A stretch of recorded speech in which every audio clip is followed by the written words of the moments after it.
Obi-Wan Kenobi is over. I've already done a review of the series you can check out if you're interested, because this video is not that. Go watch the review if you want criticism. Today, I'm talking about everything I loved about the series.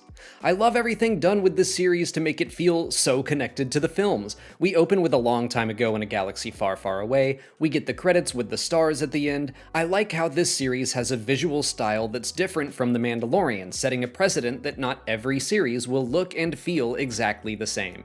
And come on, that opening edit of the prequels that serves as a previously on Star Wars segment, chef's kiss. And what about the bronze version of the Lucasfilm logo? I swear I get excited over the dumbest things sometimes. They changed the color of the logo and I was like, ooh, but it's the truth. But okay, let's get into the actual episode, part 1. I wasn't expecting to open on Coruscant, looking as beautiful and serene as ever, and then to show a group of younglings also peaceful, only to show how quickly and terrifyingly that serenity ended. Shout out to Jedi Master Minas Velti for being an absolute badass. The design of the Inquisitor's scythe transport is great. I love that it matches the shape of Vader's castle, literally casting a shadow of evil across Tatooine as it lands. Fans had a lot to say about the Grand Inquisitor when he first appeared in trailers, and I agree. I wish his head was a little bigger, I admit that. But Rupert Friend's portrayal adds so much to the character, makes him menacing and over the top and just a classic monologuing villain.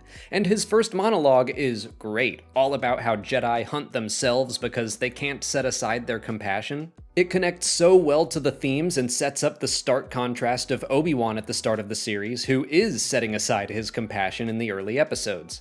Also, it's just awesome seeing the Inquisitors in live action. I'm gonna be mentioning a lot of exciting Star Wars stuff that made the jump to live action in this video. I'm a big fan of the gonk droid being used for workers to clock in and out. Gonks are just walking batteries, so it makes sense that there would be a ton of accessories you could get to slap on their heads so they can serve a variety of functions.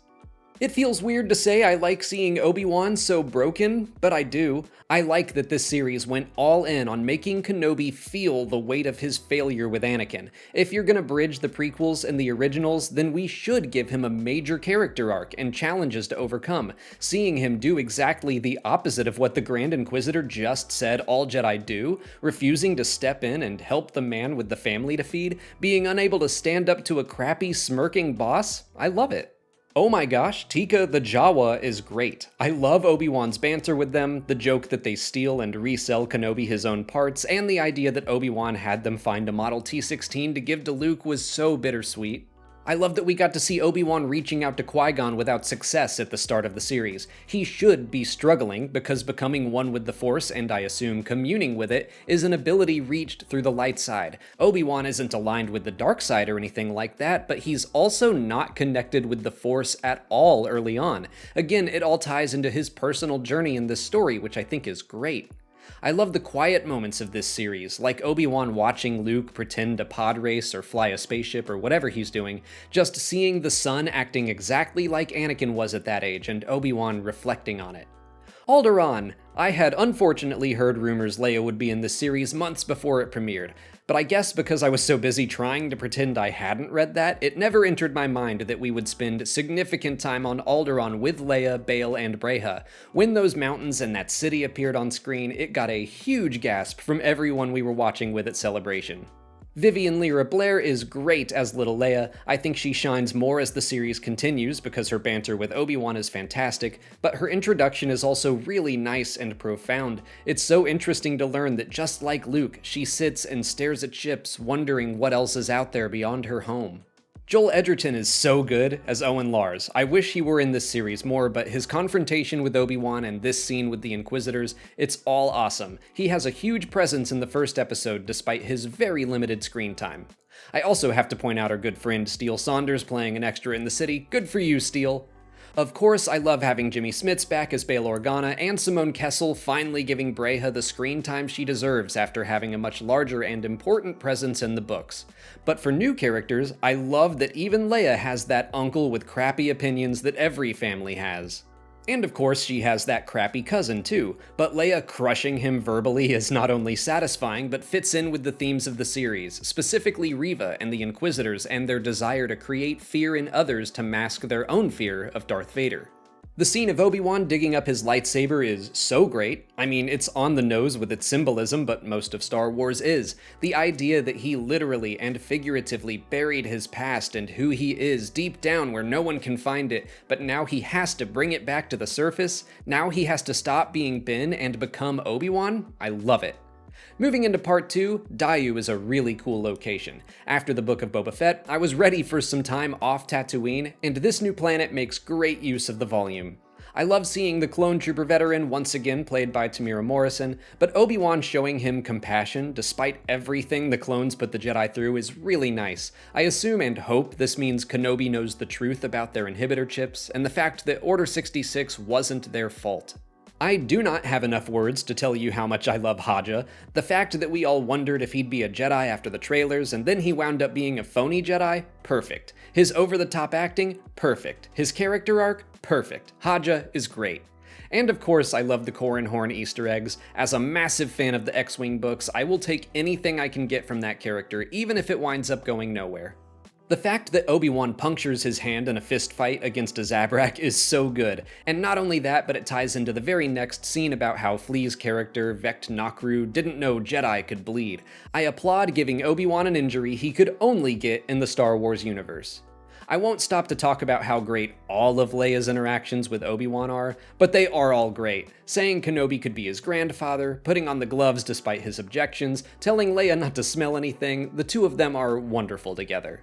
I always dig stories about people that have to make it from one side of a city to the other while they're being hunted. My eyes lit up the same way they did in The Mandalorian when all the bounty hunting trackers went off. Speaking of, this Velociraptor bounty hunter is good. That's all. Haja's line delivery of, "Oh, that's embarrassing." Honestly, anything Haja does I love, but it's also such a good misdirect that he's also after Kenobi. I mean, he is after Kenobi, but he wants to help and knows it'll be more difficult now with all the bounty hunters after him.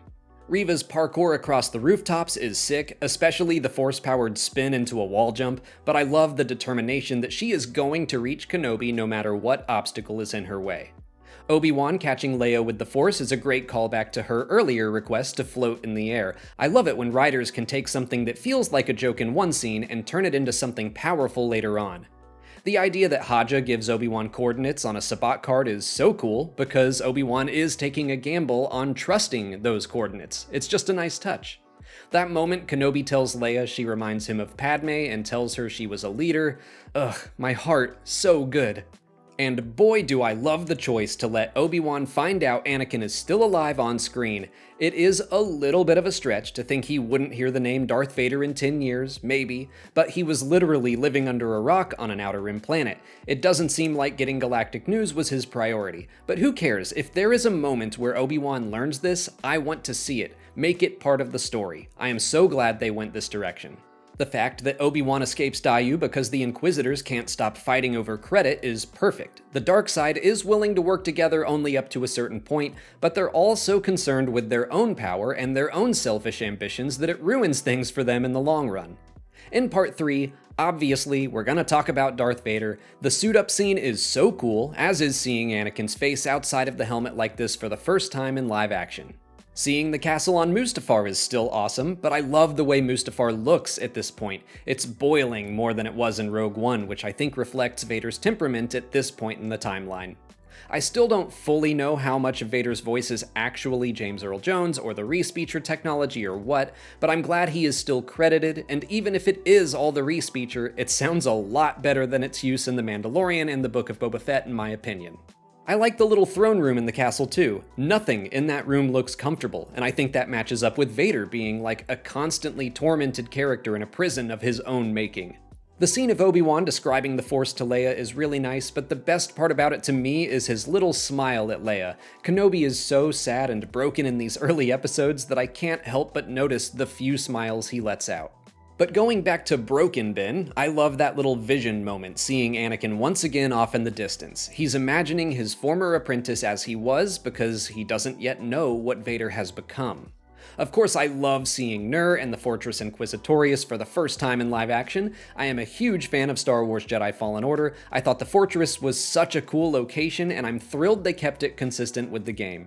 But as far as new locations inside go, the Inquisitor boardroom is pretty rad. The Grand Inquisitor's chair matching design elements of Vader's castle is a nice touch, as if it's literally a lesser seat than the Sith Lords, a reminder of what the Inquisitors all desire but will never reach. Also, the table's full of lightsaber trophies in the back. That's grim, but also cool. Even though Freck turns out to be a turd, I did enjoy getting yet another Scrubs cast member in Star Wars. I wonder if Zach Braff joined the production specifically to annoy Donald Faison. That moment of seeing a homemade Imperial flag on the back of Freck's truck speeder is too real, but it is effective.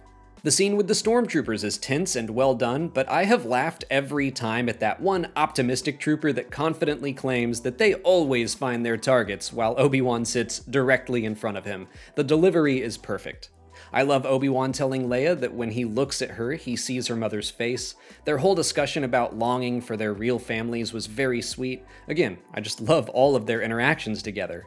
The stormtrooper inspection with the probe droid was also good and intense. Kenobi's slow lift of the head towards the droid, and then the fast explosion into violence and chaos, and of course, the laser gate kill is so surprising and awesome. Speaking of the laser gate, when in doubt, shoot the control panel. Works every time. Tala's character surprised me quite a bit. From the trailer, I assumed she would just play an Imperial officer, but to have her working as a mole to help a secret network of safe houses for Jedi and Force sensitives, that's a great concept. I love the smile Obi-Wan lets out when he learns Quinlan Vos is still alive. Again, it happens so rarely in this series, just seeing Kenobi feeling slightly happy is nice. All the carvings are fun, but I am of course most thrilled about the reference to Valen Halcyon further connecting to Corran Horn.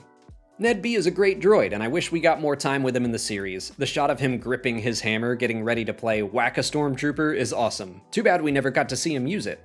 The Inquisitors shuffling awkwardly and looking at the ground as Vader arrives on Mapuzo is perfect. They're all terrified of him, and they should be, because his introduction is absolutely horrifying, marching through the streets, murdering innocent people to draw Obi-Wan out.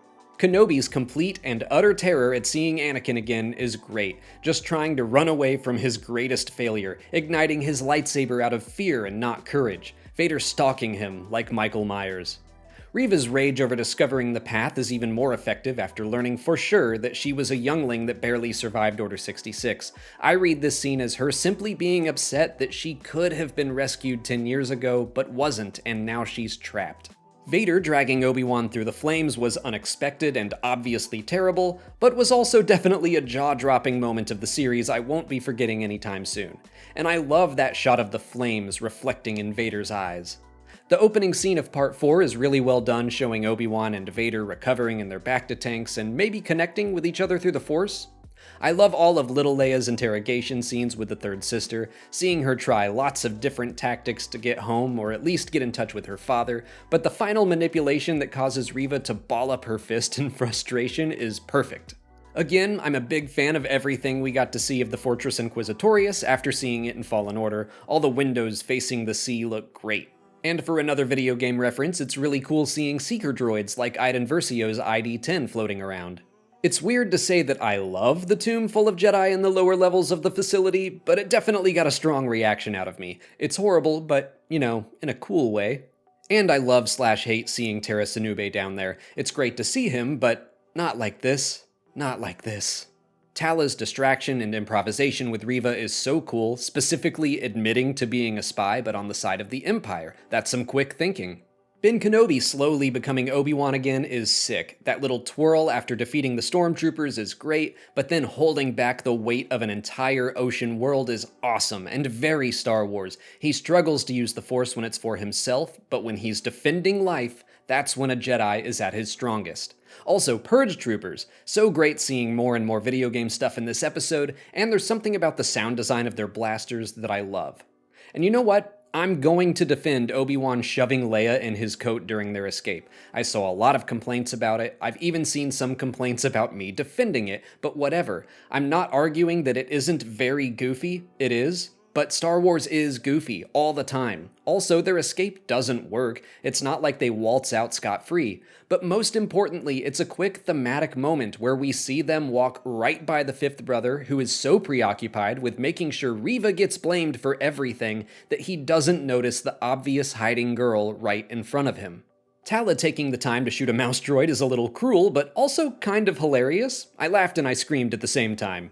I guess I feel like I should mention Wade. Everyone online seems to love him. Honestly, I don't get it, but I do love seeing other people love minor characters. The unhinged side of Vader is really cool to see, watching his hand shake as he attacks Reva. Not because he's struggling, but because he is so full of rage is a different side of the character we've never seen on screen before. The final moments of the episode between Leia and Ben are so heartwarming. Obi-Wan finally making a connection that he hasn't had in 10 years with the daughter of his fallen brother and a friend he misses dearly. It's a good contrast to how both of them were when they first met in Part 2. Obviously, I loved the flashback sparring session between Obi-Wan and Anakin in Part 5. Not only is it cool to see the characters at that time interacting again, but both actors just look like they're having a blast. Not only that, but I really dig how the flashbacks serve the story and the importance of personal growth. Moses Ingram gives a subtle but noticeable look when Vader asks Reva to kneel so she can be promoted to Grand Inquisitor. It's a good parallel to how she ends this episode looking up at Vader as he stabs her, but of course she's also thinking about what happened to her during Order 66. Ingram sprinkles a lot of moments like that throughout the series viewers can catch during a rewatch. More Haja is always going to make me happy, and I like his admission that actually having to live like a Jedi is far more serious than he treated it. And there's little Corran in the background again. Vader staring down the hyperspace tunnel is a great metaphor for his character arc or lack of one in this episode. He had tunnel vision as a Padawan, and he still has tunnel vision as a Sith Lord. I love the moments of Obi-Wan reading the writing on the wall, finding several lightsabers, and eventually choosing to once again wear the cloak of a Jedi. And he becomes a general again, a leader. He inspires the members of the Path to stand in defense of their people until the doors can be opened, a far cry from his state of mind in Part 1. Building off of that, his trust issues are starting to be resolved as well. He and Leia now trust each other fully, and Haja, the man Obi-Wan knew he shouldn't have trusted in Part 3, is now the one person he asks to keep an eye on Leia. And I love that Leia breaks out the gloves she forced Obi-Wan to buy in Part 2 so she can get to work in the vents. I like that there's a Trandoshan family on Jabeam, a reminder that they can be Force-sensitive, even if it is rare, but it's also nice to see good Trandoshans, because they're normally shown to be all-around bad. And even though I don't necessarily think this was on purpose, two of them console each other the same way Chewie and Sagwa say goodbye on Kessel in Solo: A Star Wars Story. Despite being mortal enemies, Wookiees and Trandoshans have more in common than they think.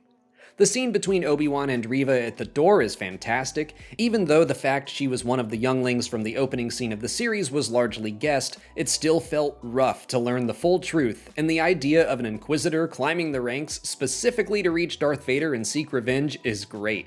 And they hammer home what a quest for vengeance will do to a person so well. Reva becomes the very monster she wants to destroy. She is willing to repeat the exact horrors that she went through at Anakin's hand on another set of Force-sensitive families and children. She has completely lost herself.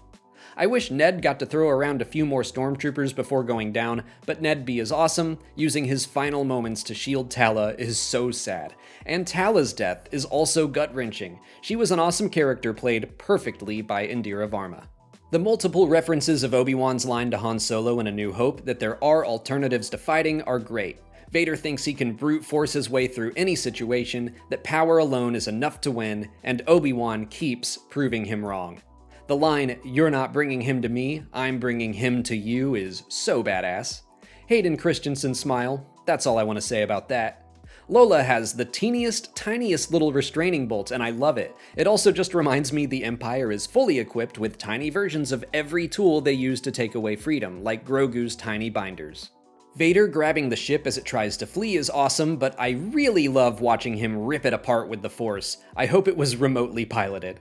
Reva's duel with Vader is all around great. I love seeing her try to use every trick in the Inquisitor handbook and still coming up short.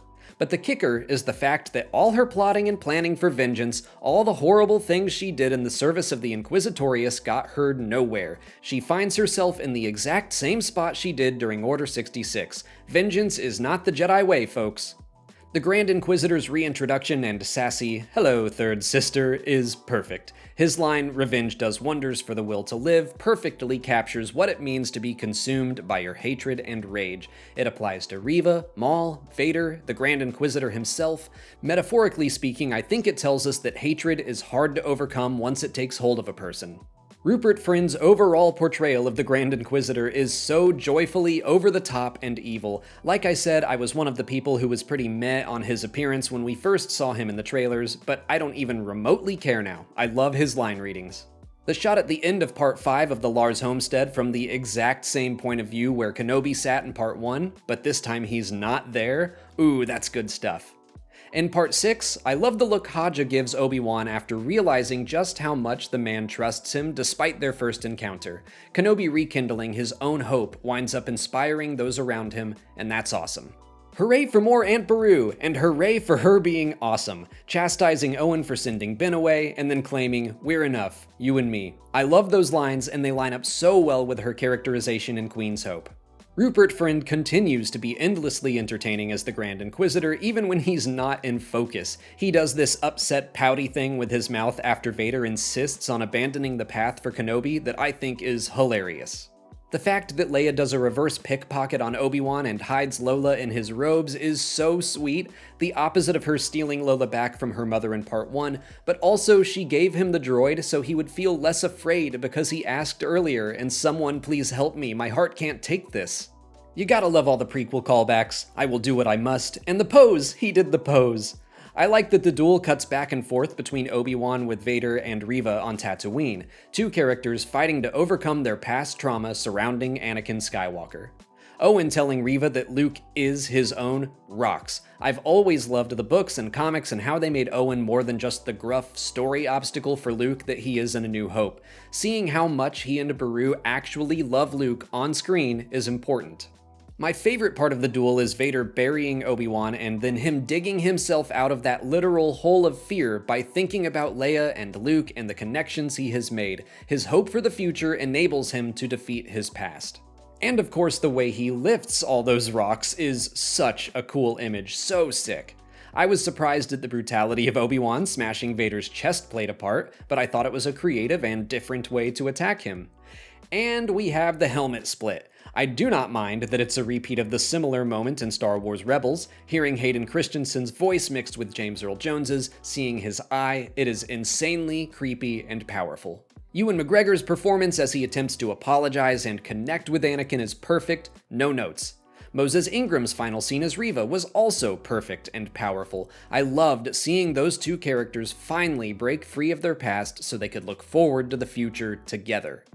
It's always awesome to have Ian McDiarmid back, even for just a few lines in one scene. I love that Leia continues to wear the gloves Obi-Wan bought for her and Tala's holster. Some costume changes to represent the lessons she learned and the people she learned them from to help shape her into the person she will continue to grow into. Obi-Wan saying that Leia has already repaid him is so reminiscent of Anakin telling Luke he's already saved him. Each Skywalker child helped a Jedi from the previous generation remember who they really were. Kenobi's final conversation with Leia about her parents is beautiful, but so is her acceptance that she doesn't need the full story because she has Bail and Breha. I love Obi-Wan's final costume, fully leaning into the Jedi Wanderer look from Sideshow Toys and one of the Star Wars comic covers. I got pretty misty-eyed at Owen offering to let Kenobi meet Luke and his happy reaction, and of course I loved the hello there. They saved that for the right moment. Speaking of the right moments, I love Qui-Gon's appearance right at the end, as Obi-Wan finally achieved balance in the Force and with himself again, and then Qui-Gon telling his old apprentice that he was always with him. Such a great way to wrap up the journey of Obi-Wan Kenobi. And that brings us to the end of everything I loved about the series. I'm sure you all have plenty of other moments and scenes and characters that you loved that I didn't mention, so keep on celebrating the show down in the comments. If you haven't already, please like this video, subscribe to the channel for further Obi-Wan Kenobi coverage, follow us on TikTok, Twitter, and Instagram, and consider checking out our Patreon page. As always, thanks for watching, and may the Force be with you.